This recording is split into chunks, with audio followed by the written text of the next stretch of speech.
Il y a des choses qui nous faciliteront la vie, mais qu'on ne s'autorise pas. Pas parce qu'on ne peut pas se permettre la vie un peu plus facile, mais parce qu'on pense qu'on doit pouvoir tout gérer, tout porter. La famille, le travail, le quotidien. Alors dans cette vidéo, j'aimerais te donner les 6 choses que j'ai mis en place, que je me suis autorisée à faire, qui rendent ma vie beaucoup plus riche et surtout beaucoup plus agréable. Et à la fin de la vidéo, j'aimerais que je te pose une seule question. Qu'est-ce que toi, tu ne t'autorises pas? Des choses que beaucoup d'entre nous pourront se permettre, mais qu'on ne s'autorise pas. Parce qu'on vient d'une culture que se faire plaisir est presque égoïste, que l'argent est fait pour être économisé, ou alors doit aller dans des besoins très primaires ou alors très utiles. Et aujourd'hui, je vais te montrer qu'il y a une autre façon de faire. La première des choses qui rend ma vie beaucoup plus simple, agréable et surtout beaucoup plus riche, c'est d'avoir une équipe d'entretien. Une équipe qui vient chez moi 2 fois par mois pour faire le ménage. Je sais, beaucoup de personnes pensent maintenant, mais ça ne sert à rien, je peux faire mon ménage moi-même, c'est beaucoup trop cher, mieux je fais ça moi-même, c'est pour les riches, c'est pas pour moi ça. Au Cameroun, en Afrique, combien de familles vivent avec une aide à la maison? Presque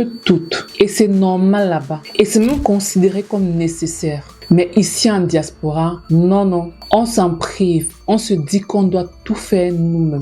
Et oui, tu peux. Beaucoup de personnes le font elles-mêmes. Mais à quel prix exactement? Tu rentres du travail épuisé. Tu dois encore faire le ménage. Tu dois encore prendre soin de ta maison. T'occuper de tes enfants. Faire à manger. Et le week-end qui devrait être un espace de repos.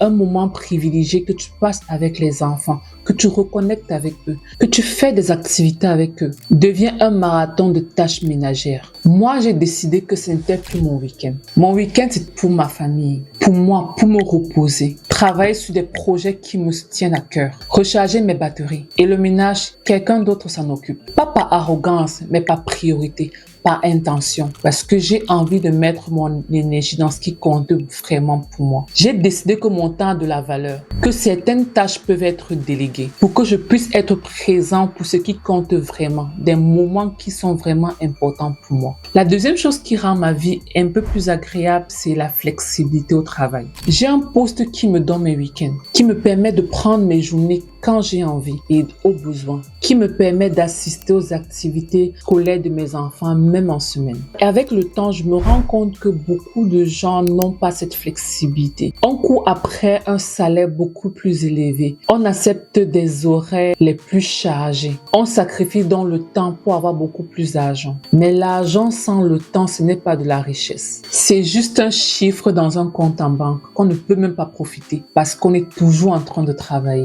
Pour moi, la richesse, c'est aussi pouvoir être là, pouvoir être présent pour mes enfants, faire ce que je veux, même en semaine. Être présent à la présentation de mon fils un mardi à 10h, ne pas avoir à négocier chaque absence comme si c'était une faveur. Et ça n'a pas de prix. La troisième chose, je pense que celle-là, beaucoup d'Africains ou alors beaucoup d'étrangers vont me comprendre immédiatement. C'est un budget nourriture qui me permet de manger comme je veux, ce que je veux, sans regarder le prix, sans faire des compromis, sans me priver de ce que j'ai réellement envie de manger. Parce que si tu es étranger et tu vis ailleurs, tu sais que ta nourriture sera beaucoup plus chère. Et beaucoup de familles, surtout africaines, font des compromis pour pouvoir non seulement se faire plaisir, mais aussi essayer de subvenir à ses besoins. Alors la nourriture africaine devient optionnelle, devient quelque chose qu'on n'achète pas tous les jours, qu'on fait par occasion. Alors si le budget est serré, on décide de manger moins cher, de faire des compromis sur les ingrédients, juste pour faire des économies. Alors moi, j'ai décidé que je vais manger comme je veux, comme c'est fait chez moi, parce que j'ai décidé que c'est quelque chose qui est important pour moi et ma famille. Cela contribue directement à ma qualité de vie. Quand je fais des courses, honnêtement, je calcule pas, je regarde presque jamais le prix, parce que j'ai décidé d'allouer un budget conséquent. La quatrième chose, c'est de me donner la permission de prendre soin de moi. Alors concrètement, cela veut dire aller chez la coiffeuse minimum 2 fois par mois, juste pour me laver les cheveux, faire un traitement, aller chez l'esthéticienne chaque mois pour faire des soins de visage, aller faire une pédicure chaque mois, sans culpabilité, sans avoir à sacrifier quelque chose d'important pour me permettre cela. Je sais que chez nous, on aime tout faire soi-même. Moi-même, quand je viens d'arriver aux États-Unis, me coiffer, je le faisais moi-même. Les soins, j'essaie de faire moi-même. Bref, j'essaie vraiment de maximiser le budget que j'avais. Et donc, prendre soin de moi était une catégorie qui n'était pas importante au moment-là. Et donc, au final, tu passes après tout le monde. Tu passes après les choses qui sont censées être importantes. Tu passes après tes enfants. Tu passes après la famille, après les factures, les économies. Tu passes en dernier lieu. Ce que tu as besoin compte après tout le reste a été géré. Mais voilà ce que moi j'ai compris. Quand je prends soin de moi, je suis la meilleure version pour moi-même et surtout pour mon entourage. Je suis une meilleure mère, une meilleure épouse, une meilleure professionnelle, une meilleure amie. Et ce n'est surtout pas égoïste de vouloir prendre soin de soi. J'aimerais dire c'est de l'entretien. Comme une voiture a besoin d'un entretien, toi aussi tu as besoin de t'entretenir. Si tu as besoin d'un massage, si tu as besoin d'aller prendre un café, si tu as besoin de faire une activité, un hobby qui te permettra de te recharger, te remplir avant de pouvoir aussi remplir les autres, alors je t'autorise à penser aussi à toi. Et t'accorder ce moment, ce n'est pas une futilité, ce n'est pas superficiel, c'est un investissement sur toi, pour toi. Et la cinquième chose, ce sont les voyages. Ma famille et moi aimons organiser des week-ends en famille, des getaways comme on appelle ça. Donc quand on a un long week-end ou alors quand on peut se prendre 5 jours, on décide de voyager dans un autre état juste pour visiter. Et on a également décidé de faire un grand voyage à l'international une fois par an, tous en famille. Je sais que beaucoup de personnes à la diaspora, beaucoup d'Africains à la diaspora ne s'autorisent à voyager que lorsqu'ils veulent rentrer au pays. Pour eux, le voyage vers d'autres destinations, c'est un luxe. On n'a pas encore les moyens de se l'offrir, c'est trop cher, c'est pour les riches. Mais moi, j'ai une conviction profonde.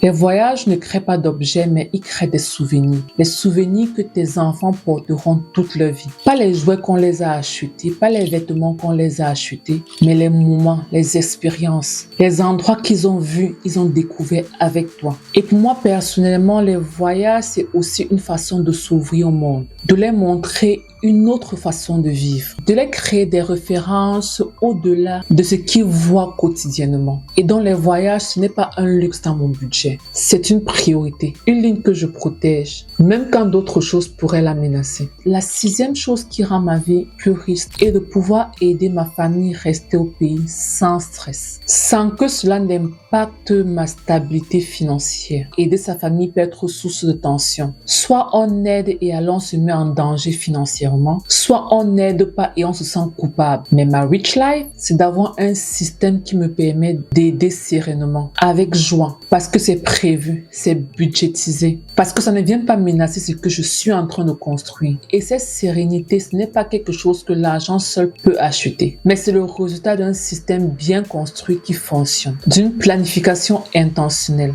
d'une décision consciente de protéger ma stabilité, tout en restant généreux avec ceux que j'aime. Quand tu vis généralement à l'étranger, il y a une idée très répandue qu'on a. L'argent qu'on gagne ici est très sérieux. De l'argent qui doit aller quelque part d'important, envoyer au pays, épargner pour la retraite, épargner pour rentrer, aider sa famille. Et tout cela est logique. Se payer une femme de ménage, non, ça c'est de luxe. Puisqu'au final, tu peux le faire toi-même. Se faire masser, non, ça c'est pour les riches. Quand je serai riche, je vais me le permettre. Aller au salon de coiffure pour se tresser ou bien pour se faire un soin, c'est trop cher. Je vais laver mes cheveux moi-même. Cet argent, je peux l'utiliser pour quelque chose de beaucoup plus important. Alors on finit par vivre une vie où on travaille énormément. On gagne correctement, mais on ne profite presque jamais. Parce qu'on est convaincu qu'on ne mérite pas de profiter, que l'argent doit être utile, qu'on va profiter quand on sera riche, quand on aura assez, quand on sera stable. Mais voilà la vérité, ce moment-là n'arrivera jamais. Parce qu'il n'y a pas de chiffre magique, il n'y a pas de seuil après lequel tu auras la permission de bien vivre. Cette permission, c'est toi qui te la donnes.